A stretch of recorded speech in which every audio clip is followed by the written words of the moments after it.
Nova Haven hung above the expanse like a polished lie, flawless, gleaming, neutral by design. It was a marvel of orbital engineering, a latticework of chrome and solar skin tethered to no flag, but its own doctrine of detached benevolence. From afar, it promised mercy. Up close, it whispered terms. Inside, botanical atriums released synthetic rain every 2 hours, meant to soothe, distract, cleanse. Vines curled over programmed trellises. Birdsong echoed from invisible emitters. Everything was curated calm. Yet in the trauma bays, mercy bled out quietly. Corporate metrics guided care. Contracts with warring factions dictated triage flow. Combatants labeled too high risk, rerouted off station to die in cold transport ships. Civilian casualties misfiled as insurgents were denied entrance. Exceptions were rare and unrecorded. Doctors logged cases by code, not names. The algorithm decided survival odds. Compassion was a costly deviation. Nova Haven wore its neutrality like armor. But beneath that armor, something fractured. The staff still whispered when alone. Not about war, but about the silence required to let a child die. Dr. Elena Reyes stood over the operating table, her fingers blood-soaked but precise. The girl beneath her, 8 years old, abdomen shredded by urban shrapnel, should not have been here. Non-viable. Low priority. That's what her file would have read, if it existed. Alina didn't ask where she came from.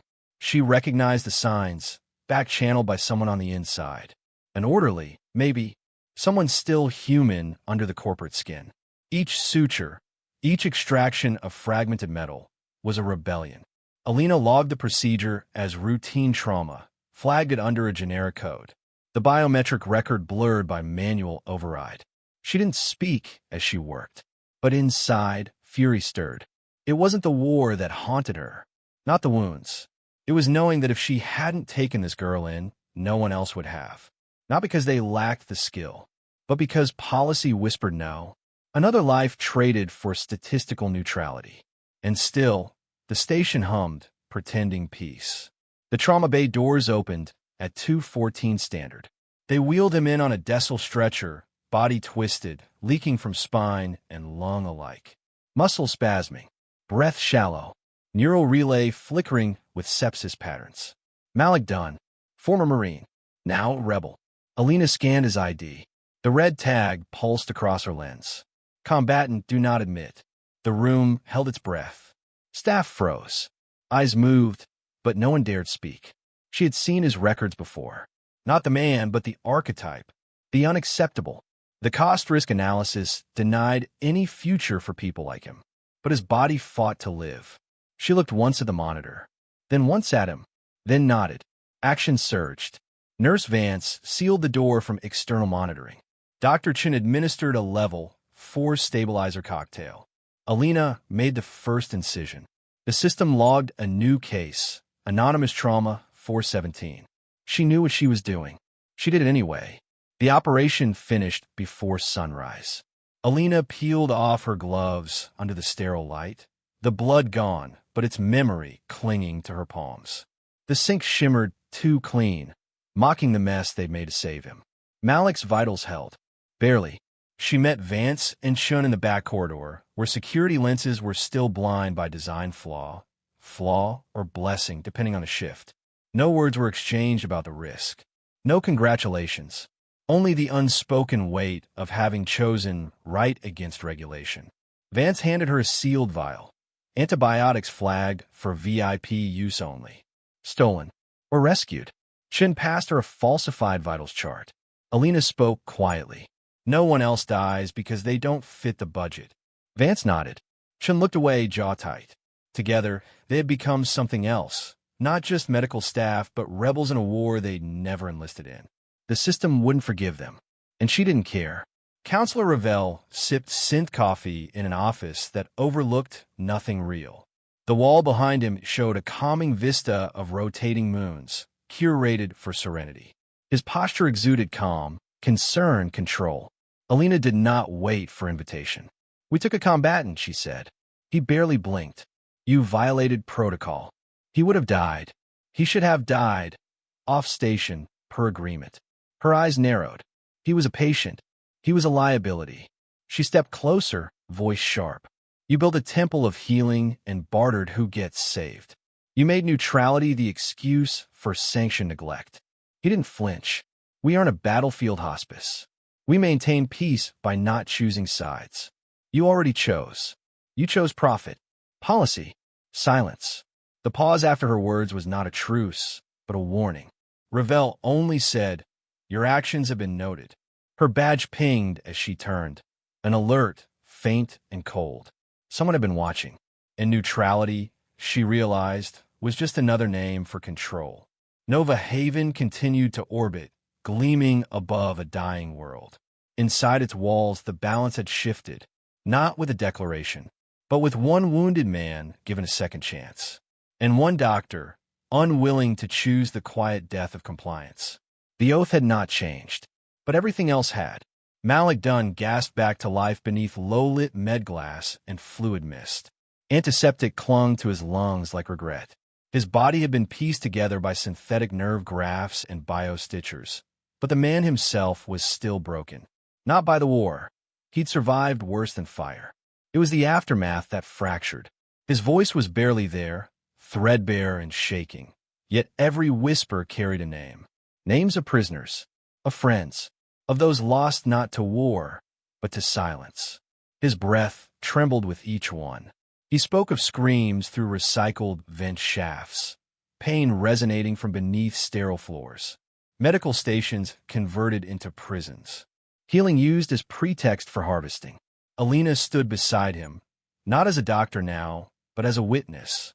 Saving him had been an act of quiet rebellion. But what he described, that wasn't triage. It was systemic annihilation under the guise of care. And if she stayed silent now, she'd be part of it. On the main cargo deck, everything smelled like coolant and clean lies. The crates offloaded from Orbital Sector 7 were labeled standard, nutrient synth, medical gel, saline packs. But line 12 on the manifest caught her eye. Regenerative stem matrices, cortical suppressants, neurological stabilizers tuned for pain detachment. Alina blinked twice, pulling the data into her ocular overlay. The destination read, Section D, 9, restricted access. Governor Marek stood 10 meters away, his stance rigid, hands folded behind his back. His eyes scanned not just containers, but people. Crew staffer. Compliance ensures peace, he said smoothly, as if repetition gave it virtue.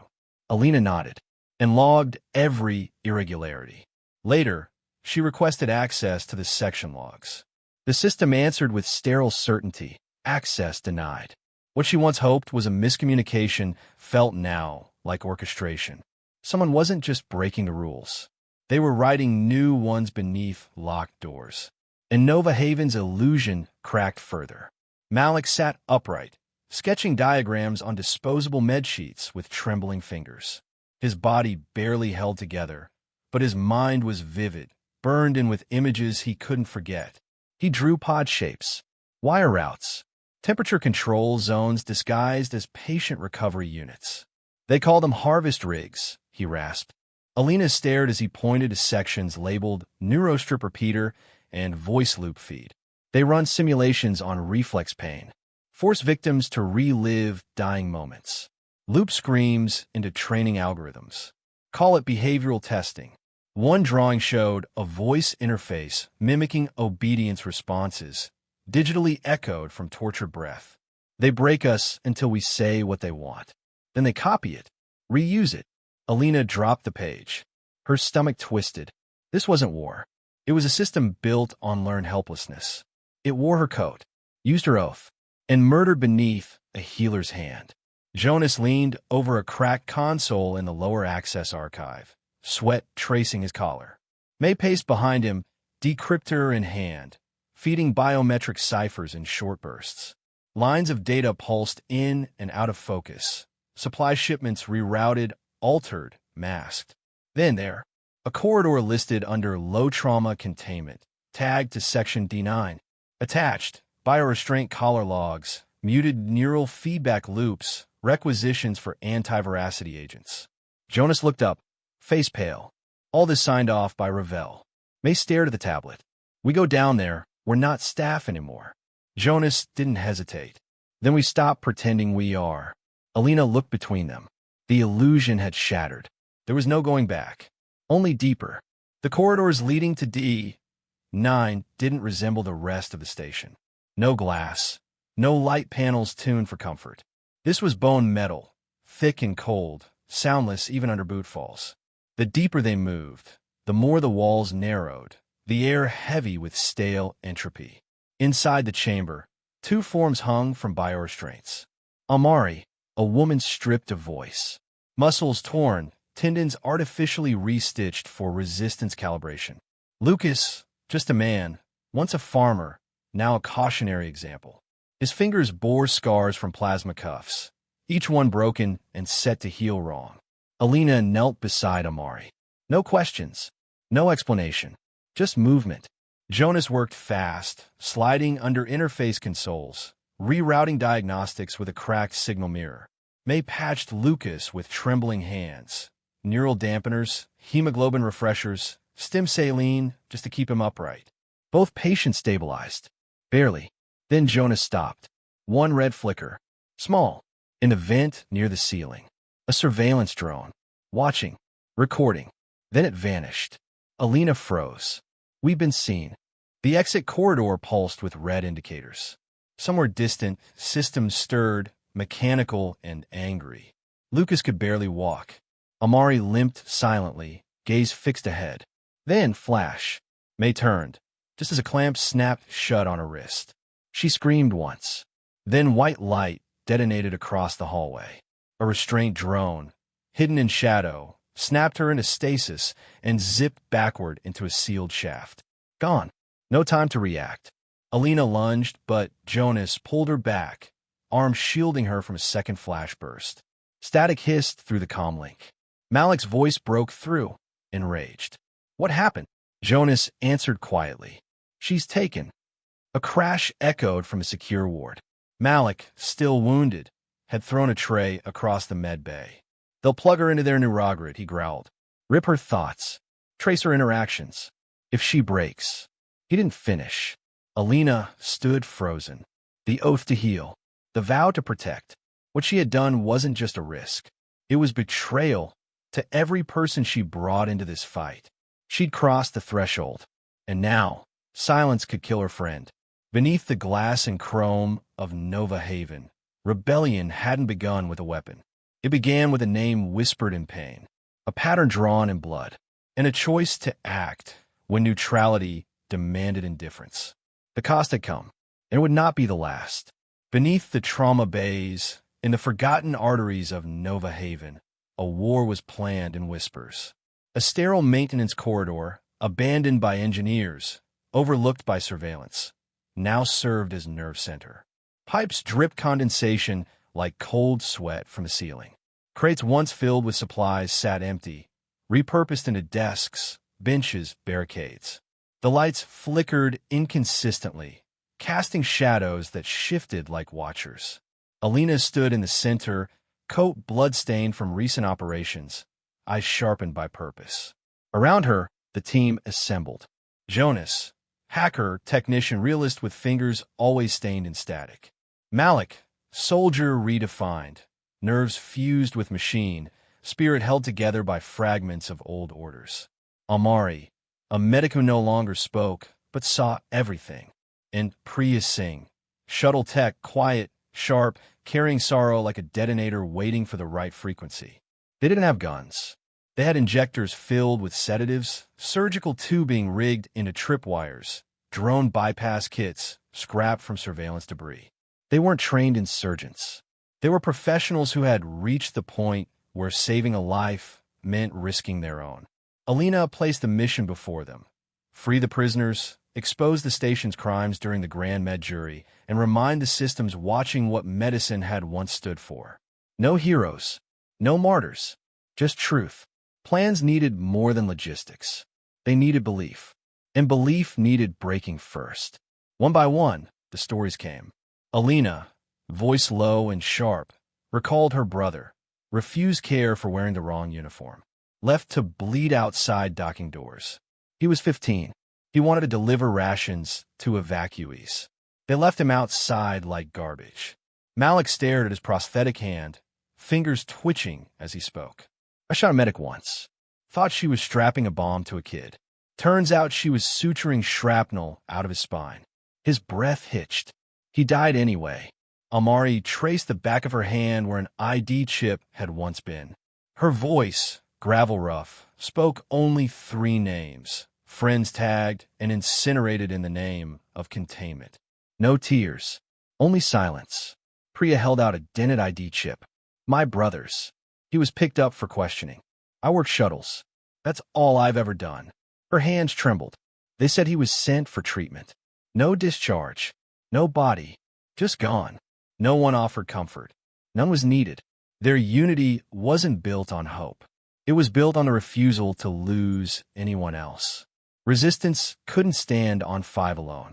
Alina, Jonas, and Priya moved like phantoms through the halls, finding allies in the neglected corners of Nova Haven. A medtech named Aaron slipped them expired plasma kits, marked waste, still functional. A janitor, old and forgotten, mapped guard rotations after years of hearing screams echo through vents the higher-ups thought were sealed. 2 lab assistants, burned out from research trials gone silent, passed along leftover injectables and a black market dermal patcher with an encrypted neural key. They didn't need propaganda. No declarations. No symbols. Only shared glances. Quiet nods. A promise. We see it too. We can't ignore it anymore. What had once been a handful of dissenters became a network. Every scrubbing drone became a courier. Every disconnected med scanner, a signal relay. Every wound they'd once been ordered to ignore, a reason to fight. Malik drilled the new recruits, restraint disarmament, improvised weaponry, low lethality tactics. No blood, no body count, only survival and disruption. While he trained shadows, Jonas and Priya rewrote them. They patched into surveillance drones, hijacking telemetry streams until they located her. Dr. Machun, barely recognizable, drained, emaciated, suspended in a fluid pod laced with neural fibers. Electrodes protruded like thorns from her scalp, looping her thoughts into data bursts. Footage trickled in through narrowed bandwidths, glimpses of her pain repurposed for simulation. Her eyes, though half-lidded, still burned. They spliced the clips, cataloged timestamps, readied the uplink to blast it live during the Grand Med jury. Jonas initiated the upload, but Kaida, Marek's second-in-command, intercepted the signal burst. She struck fast, slicing the feed, raising the alarm. Jonas yanked the data shard, ducked behind a column, and made a choice. He pressed it into Malik's prosthetic interface, just under the upper compartment. Then he turned to face the guards, raising empty hands. No fight, just sacrifice. As they bound his wrists, he tapped 3 fingers against his badge. Protect the signal. Finish the job. No time, no uplink, no Jonas. The cell convened in silence, faces drawn, purpose sharpened by loss. 2 options: play the broken data they had, or risk a mission deep into the infirmary complex, red-lit, locked down, guarded by combat drones. Alina didn't waver. We don't leave our own. They descended through forgotten paths, crawled through abandoned ducts once filled with cooling gas. Every meter was agony. Malik led from the front. The pain didn't matter. His arm held more than metal now. It held evidence. Amari bypassed door seals with a forged surgical clearance. They found her. May, alive barely, suspended in synthetic trauma gel, leads embedded like parasite veins. Her pulse shallow, her gaze steady. Alina cut the fibers. Malik lifted her over his shoulder. Amari triggered a cascading overload, shorting local surveillance, bathing them in flickering light. May opened her mouth. "Give me a console," she rasped. "I'll help you finish this." 30 minutes. No plan. 1 shot. The Grand Med jury bloomed like a cathedral. Crowds seated in upper tiers, delegates beaming in from distant systems, holograms flickering in orbit. Ravel opened with the practiced cadence of a man who'd never been questioned. Nova Haven has stood as a pillar of ethical care, untouched by war, uncorrupted by bias. Below the platform, in the catacombs of wire and steel, Alina and Priya moved. They reached the dormant archive node, long thought obsolete. Melee propped against the terminal, dermal patches bleeding data into the port. Priya rerouted the signal through the auxiliary hollow array. Malik stood in the crowd, arm pulsing with power, ready to shield or strike. And then, signal. The holoscreens glitched, then shifted. Footage played. Chen in her cell, scream silenced. Luca restrained, pleading silently. Amari tagged as dead. Jonas resisting. Room by room. Image by image. Proof. Live. Ravel faltered mid-sentence. Delegates froze. Gasps echoed across half a dozen languages. No spin. No control. Only truth. Alina emerged from behind the dais. Her coat was stained, her voice steady. "We're the ones you trained to heal," she said. "And now, we are your cure." Nova Haven didn't fall with a bang. It fell with a whisper, with a medic refusing to lie, a soldier refusing to break, a tech refusing to forget. In sterile halls, the scalpel had become the sword, and the war had changed forever. Under blistering halogen lights, the chamber of the Grand Med Jury pulsed with opulence and rot. Polished silver seats reflected the sterile glare of truth still buried. Banners of neutrality fluttered behind Counselor Ravel, who stood beneath them like a relic of a dying age. 30 systems tuned in. Dignitaries logged their attendance. The illusion of order sat perched on a blade. Alina Reyes stepped onto the stage, scrubs still bloodstained from the night's rescue. Her jaw bore the yellowed bruise of resistance. At her side, Jonas stood silent, disguised as a menial orderly, eyes darting for surveillance patterns. In the wings, Amari crouched over a pulse pad, fingers dancing to intercept the feed. Ravel's words were immediate and sharp. Accusations of sabotage, treason, propaganda. Alina didn't flinch. With a nod, Jonas inserted the memory module into the display port. Holoscreens flared to life across the hall. Patients writhing in agony, restrained by synthetic cables. Logs of experimentation, neural flayings labeled as therapy. Names pulled from interstellar missing person databases cross-referenced with biometric scars. Silence blanketed the chamber, thicker than any sedative. Gasps followed. One by one, system delegates looked away from the screens, some ashamed, some simply afraid. The great halo of Nova Haven's neutrality didn't flicker. It shattered. Governor Marek stormed through the chamber doors like a ruptured artery, shouting commands before breath could follow. His voice split the silence, sealed the forum. Armed response authorized. "Lock it down now." Guards moved like muscle memory, stunners drawn, visors descending, boots echoing across the platform. Alina raised her hands. Jonas stepped forward as if to shield her. Amari tapped the feed one last time. A faint hiss filled the air, then the scent of ozone and lavender mist. Biocloud gas deployed. The first guard staggered, then another. The sedative soaked into rebreather filters, bypassing biometric locks. Limbs grew heavy, words slurred mid-command, and a dozen security personnel collapsed like dominoes. Mei Chun, still weakened from days of neural tethering, sat hunched at a security terminal repurposed in a forgotten corridor. Her eyes, glazed but aware, tracked every pulse speed on the interface. She rerouted surveillance loops and cracked lockdown protocols with fingers that twitched from recent trauma. Across Nova Haven, emergency feeds blinked and died. False reassurance gave way to raw footage. Amari's console uploaded confessions, recordings of detainees, scans of ruptured brain matter, whispered testimonies. Hope surged through the system like a virus. Not polished, not orchestrated, just undeniable. In the chaos, a question emerged, broadcast not in voice, but in image. What had they become? Corridors once lit for recovery, now darkened with rebellion. Gurneys transformed into barricades. For poles became makeshift truncheons. Crash carts jammed against blast doors, sealing hallways not with authority, but with defiance. Malik moved through the labyrinth of sterile walls like a conductor through fire.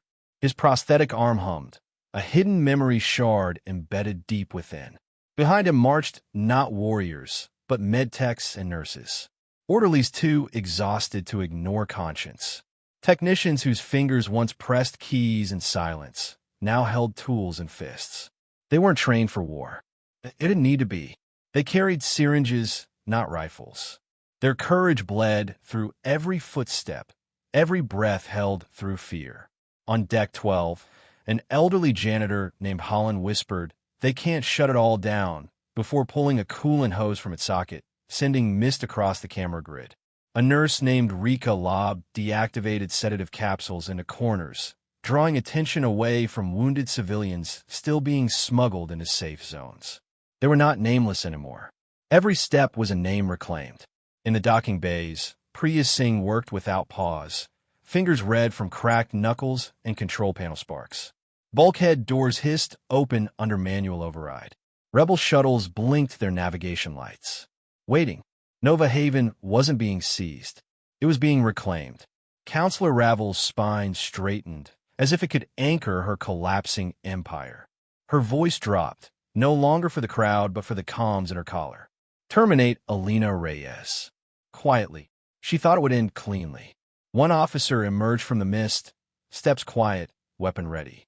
The barrel rose toward Alina's back as she passed the centropodium. Malik saw it. His body moved without thought.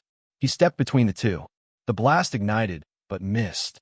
Amari's cryo capsule struck first, bursting against the floor and throwing a sheen of freezing gel across the officer's boots. His balance faltered, movement slowed. The gun rose again. May's drone descended from the rafters, almost silent. It latched onto the back of the officer's skull and fired a pulse. Neuromuscular override engaged. The weapon hit the ground with a hollow clang. Around them, guards collapsed under sedation. Others fled, their resolve broken. No reinforcement came. Marek was off-calm. Ravel's commands vanished into static. Alina stared at Malik, his chest heaving, arms open as if expecting more fire. He didn't flinch. She nodded once, then turned back toward the screens. There were still truths left to speak, and still time to be heard. With the chamber in disarray, attention turned to the massive projection screens still running live broadcasts from across Nova Haven. Hollow feeds revealed patients lying comatose in cryo rigs. Surgeons programming automated incisions into conscious bodies. Children scanned for compliance thresholds. Ravel's eyes widened, not from guilt, but from the understanding of political death. She tried to recover. "You don't understand the cost of what you've done," she hissed, stepping forward, face slick with desperation. Alina's reply came cold. "And you don't understand what it cost us not to." In the upper galleries, ethics board members exchanged silent glances. Delegates from neutral systems submitted emergency motions. Interstellar-age ships waiting at orbit began transmitting direct requests for immediate access. On the feeds, names rolled, names of the lost, the drained, the disposed. A vote screen materialized on the main wall. Counselor deposition in progress. Ravel's face twisted, fingers twitching at the hem of her diplomatic robe. Marek's name appeared beside hers. 2 red symbols, removed from command. In silence, Ravel sat. No longer power, just person. The doctrine she upheld, the illusion she wore, it fractured not with noise, but with memory. In the end, it wasn't rebellion that brought her down. It was evidence. As the last votes solidified and the projection dimmed to silence, Alina's legs gave out. The adrenaline, the blood loss, the months of impossible burden, all converged at once. She dropped. Malik caught her before she hit the platform floor, arms steady, eyes wild with alarm, but shielded by resolve. His own wound screamed in protest. He didn't care. Amari rushed forward, helped lower her onto a cot wheeled in by a timid orderly who'd earlier refused to look rebel prisoners in the eye. Now he kneeled beside them. May leaned on a steel support beam, smiling faintly, body still wired from sedation recovery, but alive. Her drone circled once above Alina's head, casting soft pulses of light like fireflies offering benediction. Around them, the station began to settle, not into peace, but into aftermath. The kind that breathes new air into broken lungs. The kind that knows healing isn't always gentle. Across the broadcast spectrum, analysts began dissecting the uprising. Civil systems declared their intent to audit medical stations galaxy-wide. Nova Haven will be the first of many inquiries. But none of that mattered in the moment. Not to Alina, not to Malik, not to any of them. Because for once, the medicine had worked. And the prescription had been truth. Nova Haven drifted in its orbital cradle beneath a sky no longer haunted by emergency sirens. Where once alarms screeched and protocols dictated silence, now the docking lanes pulsed with soft light. Rebel ships anchored in quiet formation at the outer inspection bays. Med vessels arrived from every quadrant, some human, others not, bearing symbols of neutrality stitched in languages designed to heal, not divide. The station's air changed, not in chemistry, but in weight, the kind of gravity born when oppression is replaced by breath.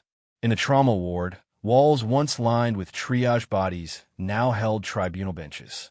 Polysteel chairs faced an open floor, and in them sat Counselor Ravel and Governor Marek. No shackles, no podium, just their reputations exposed like surgical wounds left to dry. Monitors no longer displayed vitals. They showed minutes logged, decisions made, patients lost under policy. Alina Reyes walked past them, unspeaking. The attention of the room was not on punishment. It was on precedent. For the first time in living memory, medicine sat at the seat of justice and refused to flinch. The old boardroom bore scars now, splintered control panels, scorched comms, bloodstains half-scrubbed. Where investors once debated margins, now sat the interim Rebel Medical Council. They bore no badges, only patched coats and bandaged hands. Their seal, a shattered syringe circled by olive branches, sewn into the fabric of resistance. Alina stood before them in a coat streaked with antiseptic and ash. Her voice was hoarse but unshaken. She offered no manifesto, only resolve. Open records to all patients. No redaction, no hierarchy. Medical refusal to weaponize shall be protected, not punished. Leadership must rotate. No corporate seats. No silent partners. Each point carved into the silence, like a scalpel splitting infected skin. We cannot unmake the harm, she finished. But we can make sure healing is no longer a privilege bought in credits, but a promise spoken in truth. There was no applause, just a quiet rising of every person in the hall. They stood, not for her, but for the oath they'd taken, and the one they'd now rewrite together. The infirmary had changed. Once a warehouse of expiration, now it pulsed with presence. No more numbered wristbands. No more false triage. Only names and the chance to reclaim them. Alina walked the aisle beside Malik, stopping at each bed. There were faces she remembered. Others she never knew. Some wept. Some simply held out their hands. No words. Only contact. Amari stopped before a sealed cryo chamber. It hissed open slowly. Inside, a girl with tired eyes and hollow cheeks. Her daughter. The embrace that followed didn't need a witness. Priya sifted through registry logs, every keystroke shaking. Her brother's ID surfaced at last. Cell 23C. She ran. The door was cold. He was colder, curled on the floor, eyes distant. But when he saw her, he reached. Dr. Mei Chun sat by a side console, fingers wrapped in synth bandages, coding slowly. Each tap built a new archive, one without filters, without ghosted entries. Truth rendered in raw data. On the far wall, a young patient painted a mural, bark lines for patients, branches for medics, and roots made of names. They weren't statistics anymore. They were memory, surviving. The memorial wall stood on the observation deck. No gold trim, no flags, just cold steel and soft pulse-lit text that shimmered through names, one every second. Each belonged to someone declared non-viable, forgotten, denied. Etched into the top plate were 6 words, unsourced but universally understood. We treated what we were told to forget. Visitors didn't speak in its presence. Mourning had no volume limit, and healing had no instruction manual. But here, silence was the salve. Outside, news feeds spun titles. The Last Healer's Revolt. A rebellion without guns. When medicine mutinied, some called them radicals, others visionaries. But for those who stayed, those who carried needles through fire and compassion into darkness, titles meant little. They hadn't fought for history. They'd fought because no one else had. And what they built would not be a monument. It would be a safeguard, a vow etched in steel, not policy. Never again. Above the infirmary tower, Alina stood beneath a pale sunrise, synthetic light diffusing through pressure glass. Her gaze locked onto the orbital ring, hundreds of satellites still circling, watching, remembering. Many of those eyes had once belonged to the syndicates who nearly ended her life. Now they bore witness. Behind her, Malik stepped onto the balcony. His sling rustled. He said nothing. She didn't need him to. "We stopped to hear," she said. "But it won't stop here." "No," he replied. But this place was the first to answer. Lights flickered below as medtechs filed back to their posts. Not in submission, in choice. The new code began writing itself. Chen's healing algorithm, seeded with transparency. Every name encrypted and protected. Every dosage logged openly. Every wound remembered. This wasn't utopia, but it was the beginning of one. Nova Haven had survived, not because of its walls, but because someone, finally, had chosen to make healing louder than harm. A year had passed since Nova Haven's revolt ignited the systems. The station now breathed with purpose. Hallways once filled with silence and resignation now rang with collaboration. Med scholars from neutral worlds trained beside former rebel medics. AI ethics boards debated side by side with triage engineers. Open access clinics ran 26 hours a cycle, not for profit, but for presence. Alina Reyes coordinated emergency relief across 5 systems, her interface lit with regions marked by need, not alignment. Her words carried weight, not as orders, but as rallying points. Malik trained trauma teams in battlefield simulations built from uprising footage. He no longer spoke of vengeance, only vigilance. But beyond reform, resistance lingered.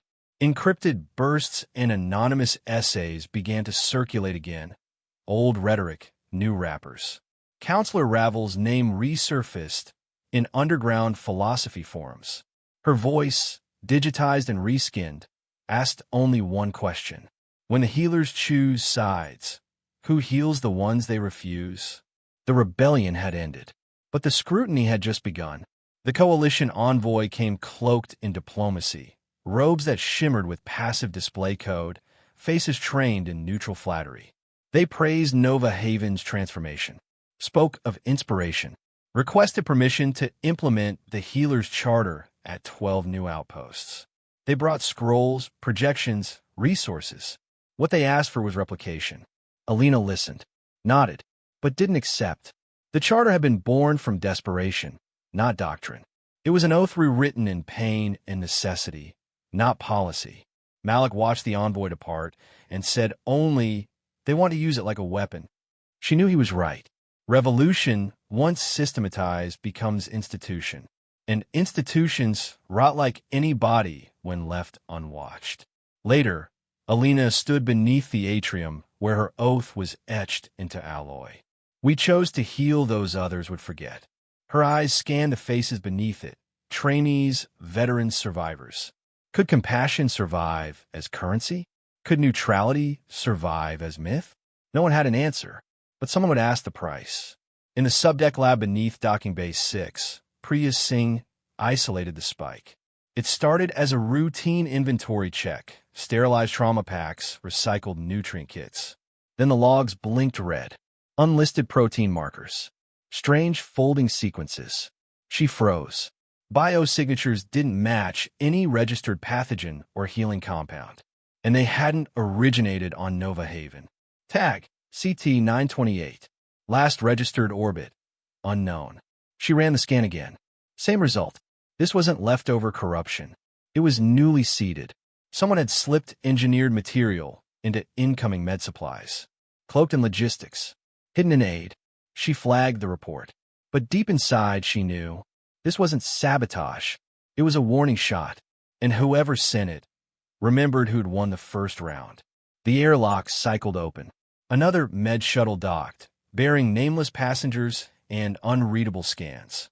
Alina stood still, heart steady.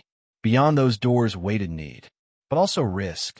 She whispered, not to anyone, but to herself, to the oath, to the sky.